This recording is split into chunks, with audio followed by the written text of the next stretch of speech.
right into it. Thank you for the kind introduction. Thank you everyone for showing up. It's been a long time and it's been a lot of fun. So first off, has anybody ever had problems with their smartphone's internet connection, maybe here or possibly here? Maybe somewhere like here. Maybe you're sensing a theme here. It turns out that the wireless spectrum is a shared resource across every single use case. The FCC actually allocates everywhere from 3 kilohertz to 300 gigahertz for various uses that range from satellite communication, weather radar, emergency broadcasts, commercial broadcasting, literally everything. And cell phones are actually pretty late to the party. So despite the really high demand, they only get a couple of bands here and there. And most of these are actually repurposed TV spectrum.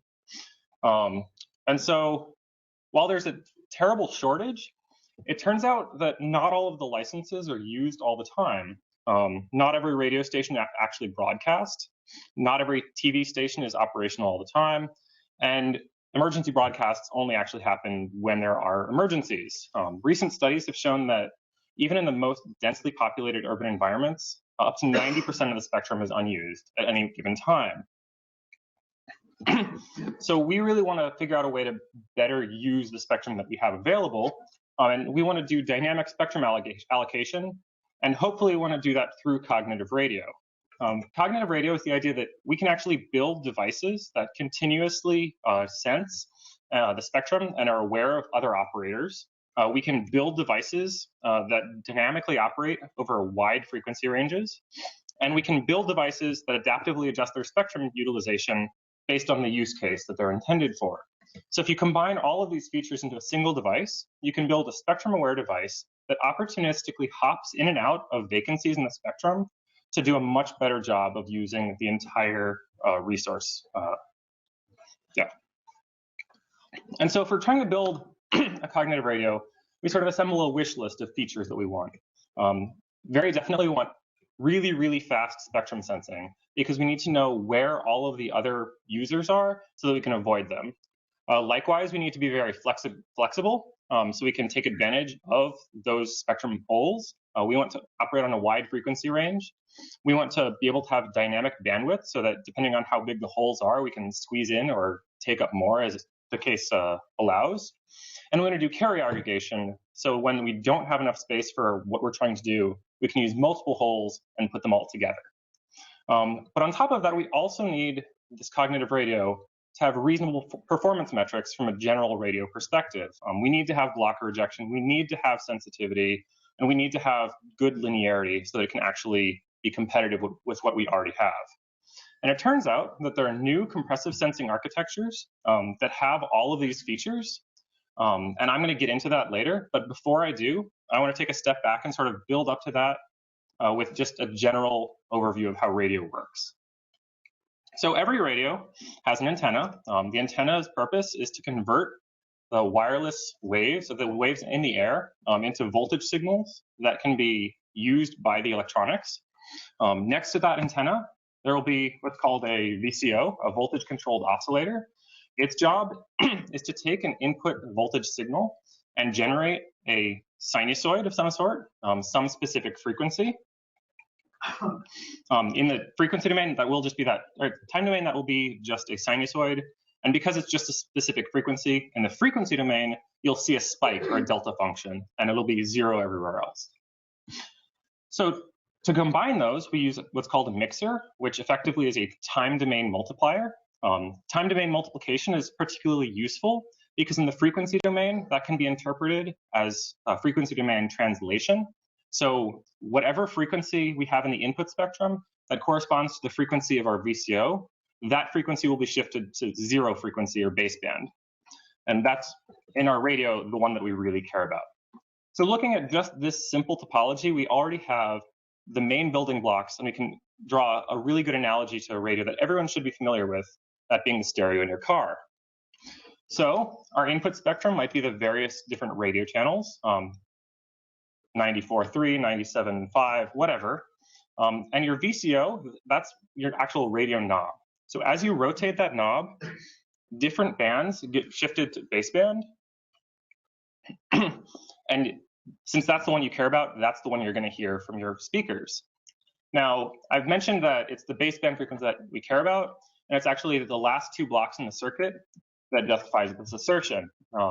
First, we have the filter, which attenuates everything but baseband, and then we have an analog to digital converter, which will let us convert the baseband signal into useful information that we can work with in the digital domain.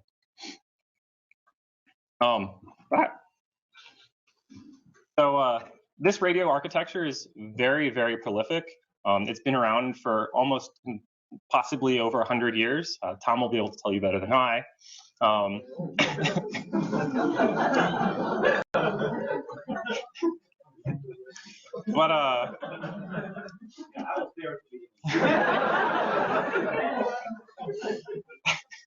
But when it comes to cognitive radio, it has a very big shortcoming, and that's how do you do spectrum sensing?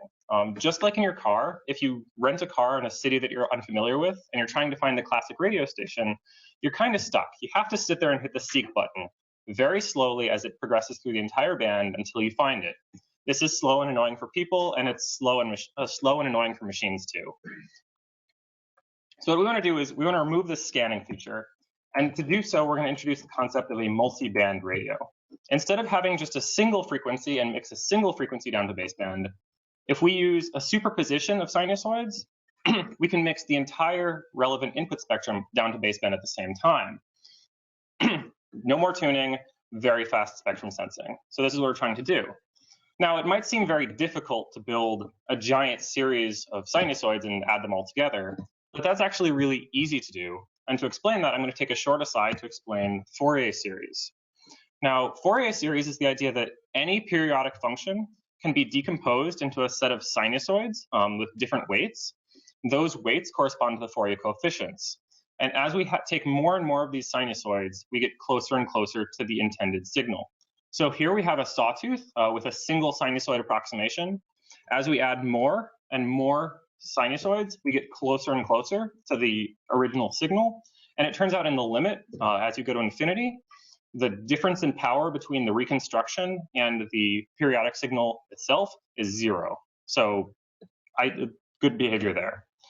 Now, this is an infinite series of sinusoids. And so if we generate a periodic function with enough Fourier coefficients, this is guaranteed to give us our full spectrum multiband mixing sequence.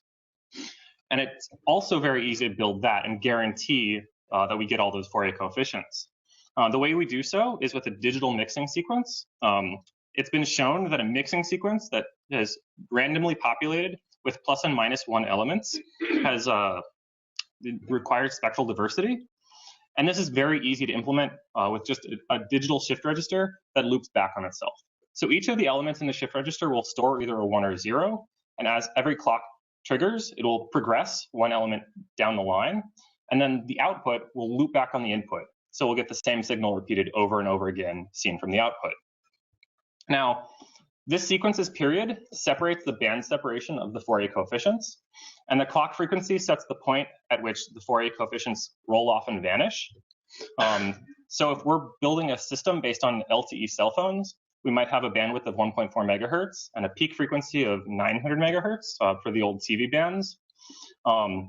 This corresponds to a sequence length of 1332 and a clock frequency of 1.85 gigahertz. And these are the numbers that we're going to use throughout the talk. So returning back to our multiband radio, instead of the infinite series of sinusoids, we now just have this digital mixing block. And this is very easy to build. So we now have every input band being mixed down to baseband, and we've easy to build as well. But there's one glaring flaw here that's really a showstopper. And that's if there are multiple inputs, they will all be mixed down at the same time, at which point, if you just measure the baseband, you won't be able to differentiate one input from the other, and you'll lose that information. So in order to figure out which comes from where, we're going to introduce the concept of a multi-branch multiband radio. And the idea here is that if we have multiple branches where each branch corresponds to a new input band, so if we have 3 input bands we need at least 3 input branches. If we have a different mixing signal for each of those branches, then in effect what we have is 3 equations with 3 unknowns, which you can back solve and figure out the entire input spectrum just from these low rate measurements. So it turns out this architecture is known as the modulated wideband converter. It was invented by Yonina Eldar at Technion University in Israel. And it has demonstrated incredibly fast spectrum sensing at ISSCC last year. And likewise, it is very, very flexible. Just as for free, when you're building this topology, you get a very wide frequency range, you get dynamic bandwidth, and you get carrier aggregation. And so let's talk about the radio performance for this system.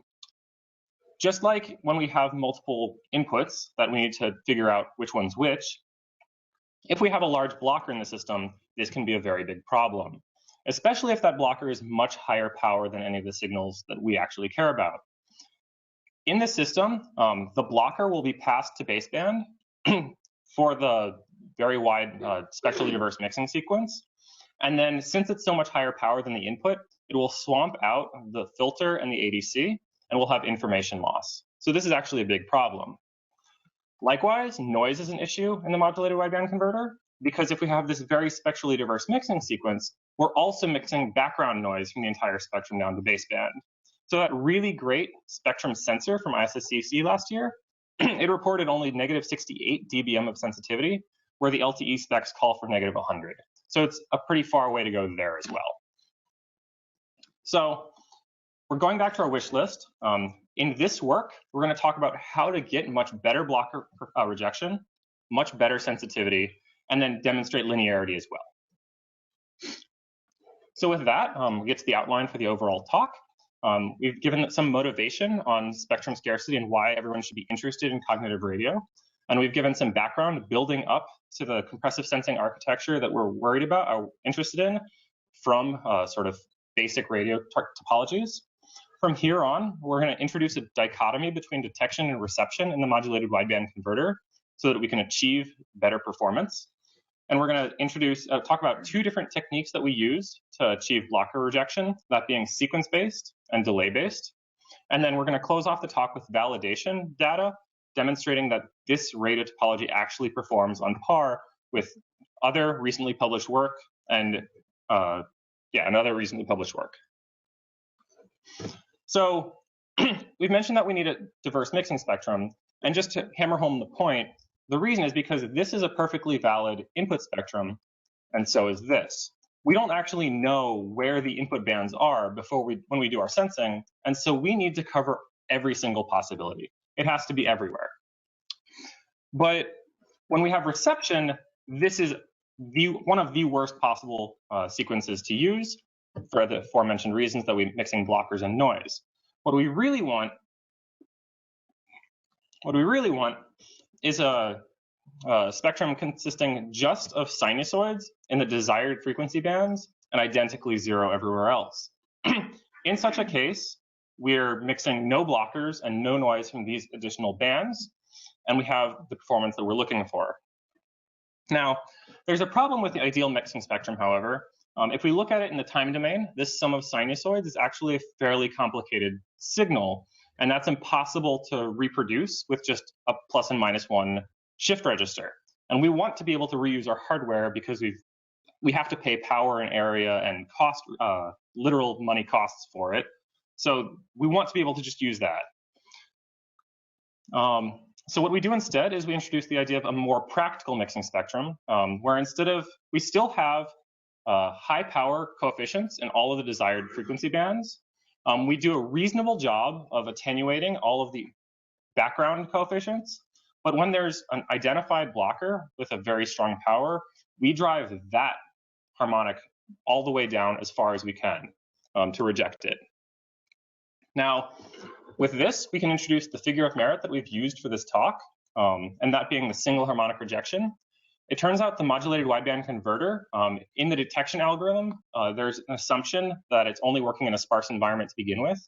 So here, we assume that there's only a single strong blocker that we've identified during detection, and we need to reject it during the reception step. In that case, we have a practical figure of merit where we relate the rejection of that blocker to the minimum gain for the desired signal bands. Now, up to this point, we've actually been plotting all of these spectrum on linear scale, and that's a little bit disingenuous because it's much more useful to plot on the log scale, but I've done so because it's much easier to see the detail. When we do plot it on the log scale, you can still see that the desired coefficients have higher power, but now we see that the general background is much, much closer to the desired coefficients, but you also do see that the strongly undesired blocker band is still rejected very effectively. So since the general background isn't rejected very much, is this really even good enough for noise rejection? And rhetorical question, the answer is, of course, yes. It turns out you don't need a lot of rejection to drastically improve the noise performance. Even with just a simple practical signal as such, the noise performance is only 3 dB, or a factor of 2 off from the ideal signal. So this is more than enough. So what's the scope for this project? I'm not up here telling you that I built the iPhone 18 with 7G cognitive rate. That's not a thing. I'm not building a consumer device. I'm not building an entire receiver chain. I'm just building a test bench to demonstrate this architecture and the improvements that I've made to it. So what does that entail? On the chip that I built, I implemented the mixing sequence and the mixer and a first order anti-aliasing filter. And off the chip, I left the signal generation, a low noise amplifier, and the analog to digital conversion. So now I've given some motivation for the dichotomy between detection and reception. Let's talk about sequence-based blocker rejection. So what we're trying to do here is we need to have this digital mixing sequence. If we do it randomly, we very easily get this spectrally diverse signal. But how would we go from there to a signal that's targeted? And then how do we further modify that to get something that nulls a specific blocker?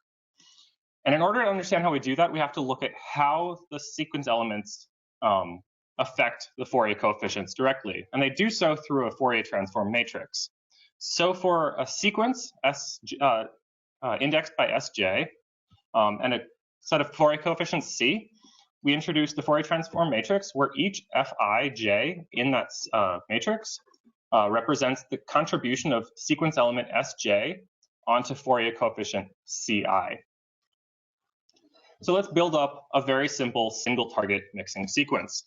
So the objective here is to get the largest possible coefficient that we care about, in this case C3, and we're going to do so by adjusting the sequence elements S. And so what we care about is, since C is just the dot product of S and a specific row in the Fourier transform matrix, we're going to look at that row specifically. If we plot it in the complex domain, we see that it's a circle of vectors pointing uniformly around that circle. And so what we want to do is take these vectors, build them up end to end, and try to build the largest vector we can. Turns out there's a trivial solution to this. If we just cut them in half, say the ones on top we're going to associate with +1, the ones on the bottom we're going to associate with -1. When we build these all up together, we get a very large vector pointing in a single direction, and we get what we're looking for. When we show this in the time and frequency domain, in the time domain, the ideal signal here would be just a single sinusoid. When we show the sequence that we produced, we see a quantized version of that, but and in the frequency domain, we still see that we have a large component in that desired frequency band, and then some additional harmonics across the background. So now we want to generalize this. Instead of targeting just a single band, we want to move on to multiple bands. Multiple bands correspond to multiple Fourier coefficients, and so we care about multiple rows of the Fourier transform matrix. We're going to sum them together and take a proxy vector G. When we plot G in the Fourier complex plane, we can use the same technique, split them top and bottom, sum them together.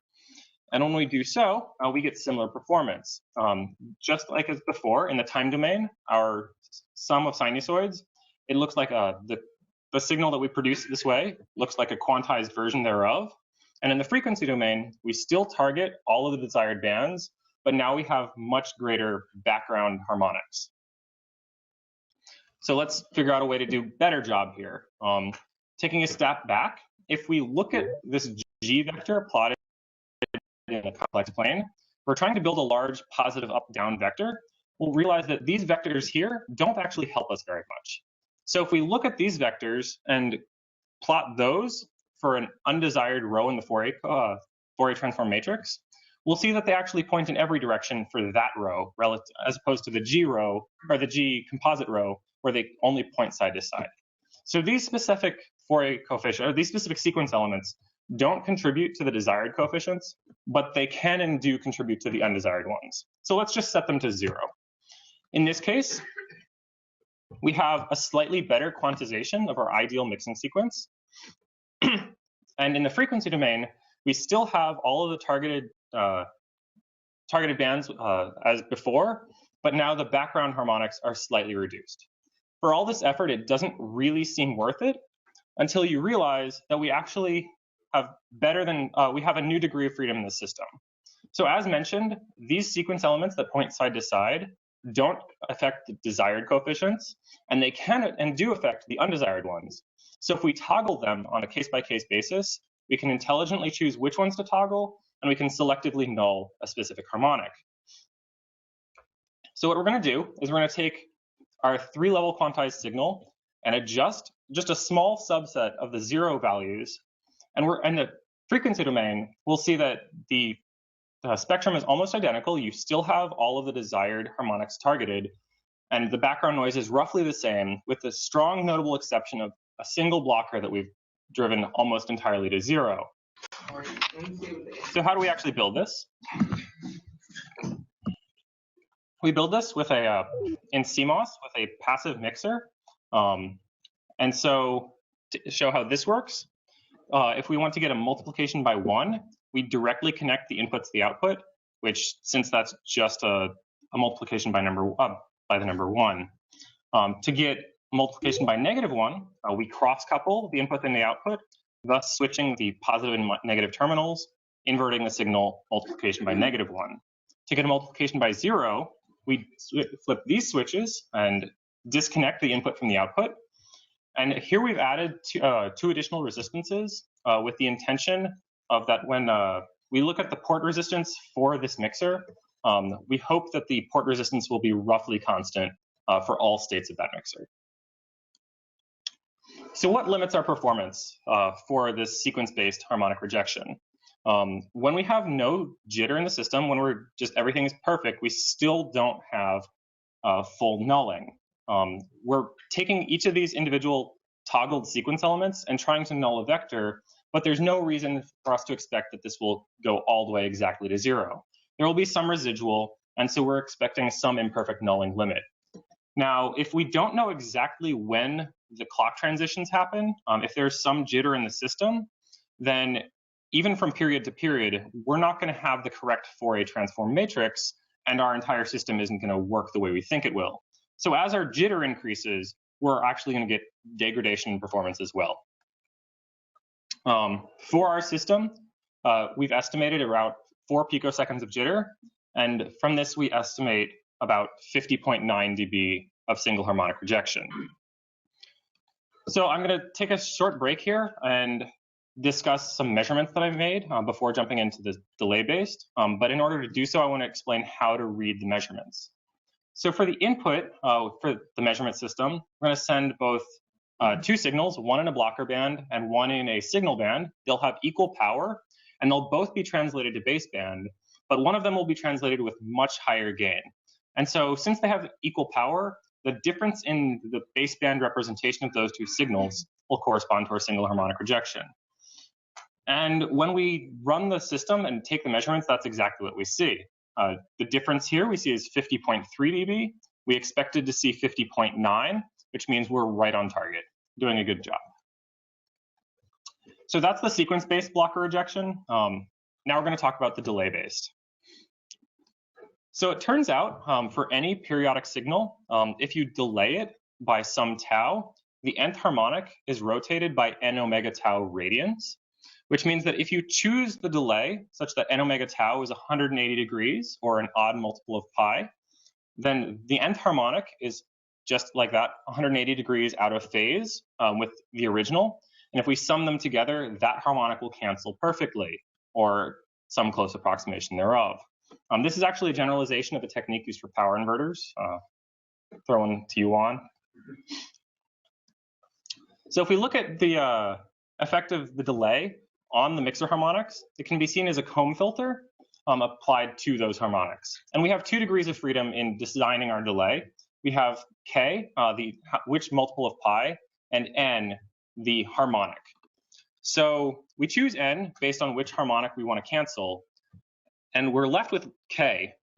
K we have to choose from somewhere between 1 and n, still being odd, and we want to optimize that choice in such a way that we prevent ourselves from also nulling or attenuating our desired harmonics. Because we need to choose, because we need to avoid these desired harmonics, we need to be able to define tau across the entire possible input range, anywhere within the 1332 shift registers. So how accurate do we actually need this to be as well? It turns out for an offset error defined as epsilon here, the comb filter's accuracy or attenuation can be given by the following expression.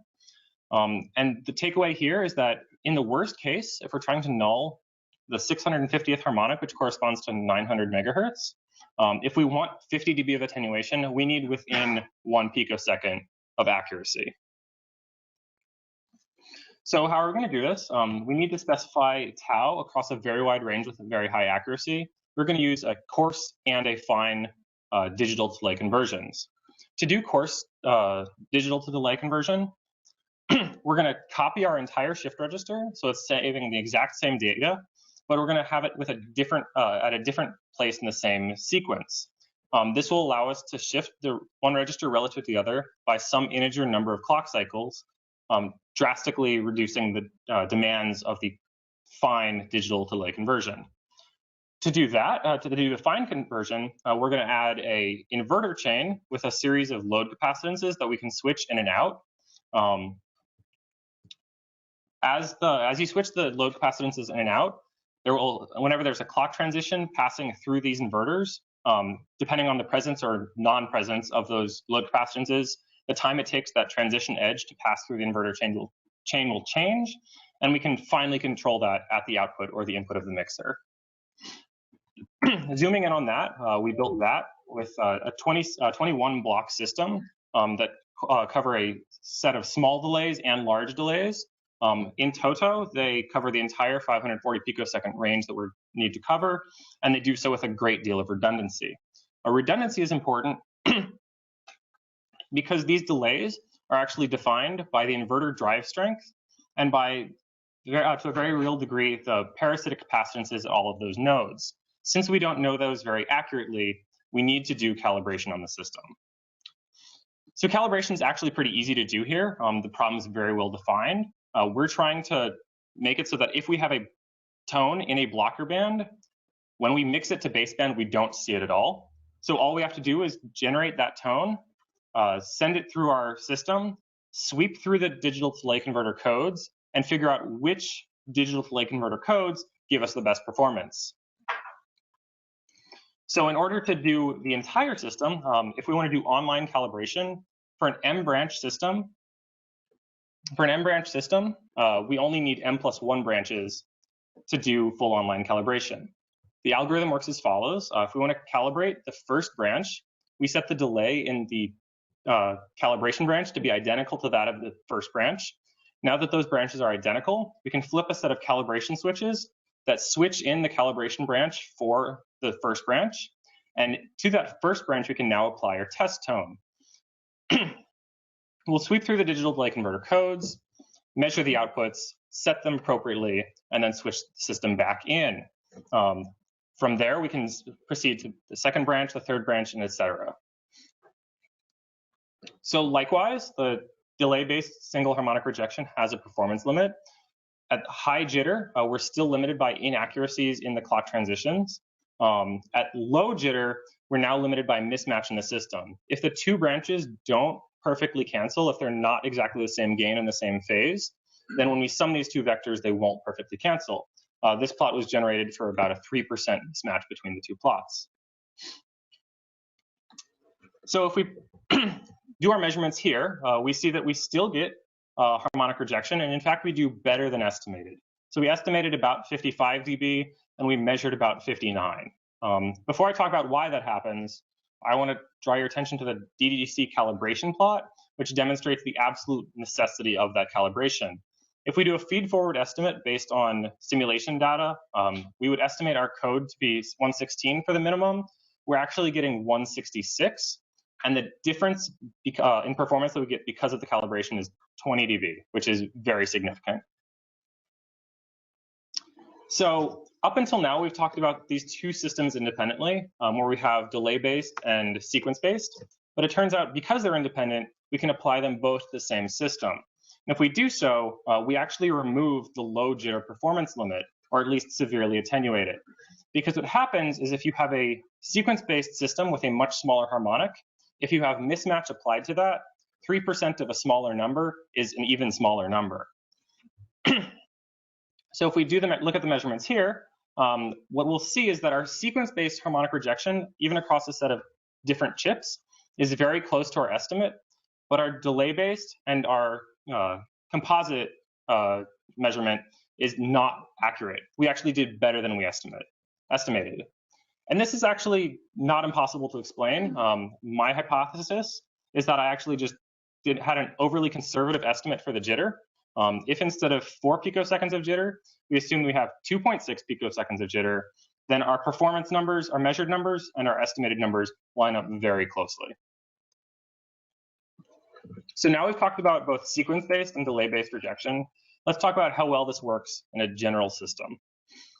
First and foremost, I actually built it. I can prove it. Here's the picture. It's downstairs in the lab. We can go there afterward. You know, it actually exists.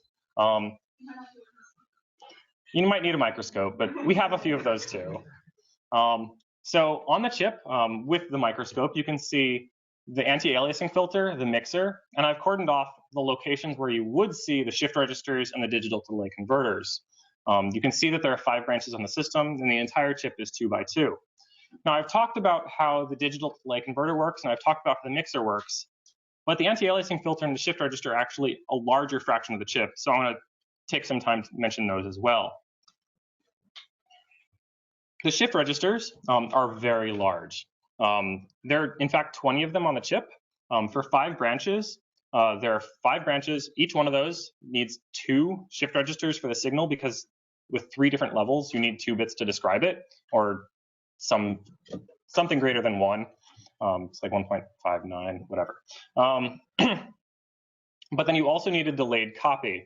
So this gives you your 20 branches, your 20 shift registers. Together, they consume almost 3/4 of a watt, which for a system like this would be unconscionable, but it's very easy to build this system with a single SRAM because every single shift register is actually storing the same data, or yeah, close enough.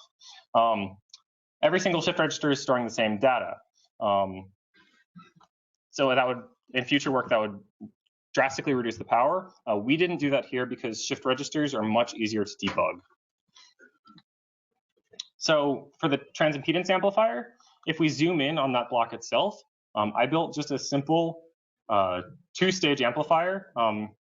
Its main characteristic here is its high gain. I need high gain because that dictates the input impedance at baseband, and I need that to be very low so that when I do the summing junction, it actually behaves as such. So we need to prove that the modulated wideband converter can actually recover the input bands. And so this is the measurement we do. We send in 4 different input spectra, and we measure these baseband measurements. From those measurements, we hope to recover these input spectra. And that's exactly what we see. On the left, we see our baseband measurements, and to the right, we see the recovered bands. In each of those 4 bands, one of the spikes, one of the delta functions, is much higher than the rest, and that is exactly what we hope. We don't get perfect attenuation of the other bands because we don't actually know the Fourier coefficients to exacting certainty. We do get about 37 dB, however, which is more than enough for most applications. To measure the noise figure, we use the following setup. We have a noise source, a low noise amplifier, a differential to single-ended balun, the chip itself, a differential to single-ended instrumentation amplifier, and a spectrum analyzer. I actually measured this for 2 different instrumentation amplifiers, one with high noise and one with low noise. We get very good agreement between the 2 measurements, which means I'm probably doing it right. But just measuring the noise figure for a single branch is only telling part of the story.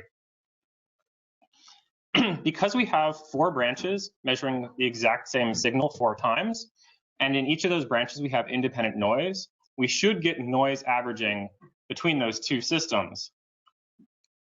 And so in order to demonstrate that, we look at, in blue, the recovered baseband signals, and in green, the recovered, blue is the measured baseband signals, and green is the recovered input spectrum. And if we add up all of the power in the background, which is far away from our signals, sum those together, we see about a 6 dB difference, which is exactly what we expect for a 4-channel system. To validate the nonlinearity, we measure the intercept points for both the second and the third order, and we see that we get about 64 dBm for the second order and about 14 for the third order. Those are both fairly high numbers, but because we have a passive switching mixer at the input of our chip, that's not unheard of or unreasonable. Comparing this to recently published work, I've pulled off some harmonic rejection mixers that are intended for use in software-defined radio systems, and we see that my work doesn't stand out from any of these in the particulars of the numbers. The harmonic rejection is sort of right in the middle of the pack. Same deal with the nonlinearity. When we look at the noise figure near the bottom, I do better than the Yang paper. The Sundström paper doesn't actually publish theirs, and if you look at their topology, it will be a high noise figure. And I don't do as well as the Rafi paper. But the main takeaway here is that my system uses this new compressive sensing architecture that can do all of these things that these cannot. And so it's actually a new feature set that's very interesting for cognitive radio.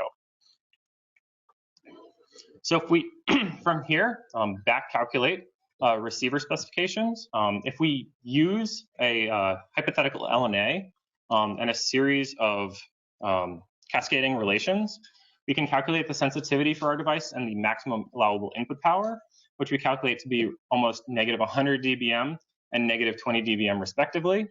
If we compare those to the sensitivity and linearity specifications for LTE, we see those match very well as well.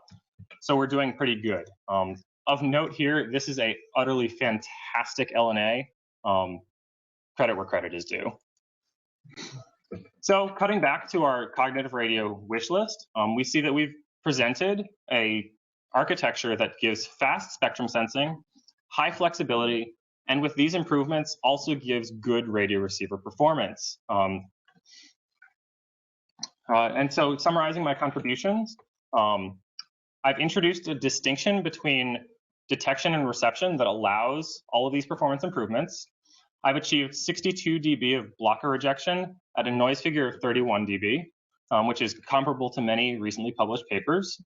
And together, these enable modulated wideband converter-based cognitive radio receivers with sensitivity and linearity on par with those required by LTE specifications. So my list of publications. The second is in preparation still. I'd like to acknowledge funding by Ericsson and Stanford's Rethinking Analog Design Initiative. And I'd like to acknowledge TSMC for providing silicon area through their university shuttle program. And I'd like to acknowledge everyone in the room and everyone who can't be here today. I wouldn't be here without you. Before I get to questions, I'd like to highlight just a few particular people I'd like to acknowledge.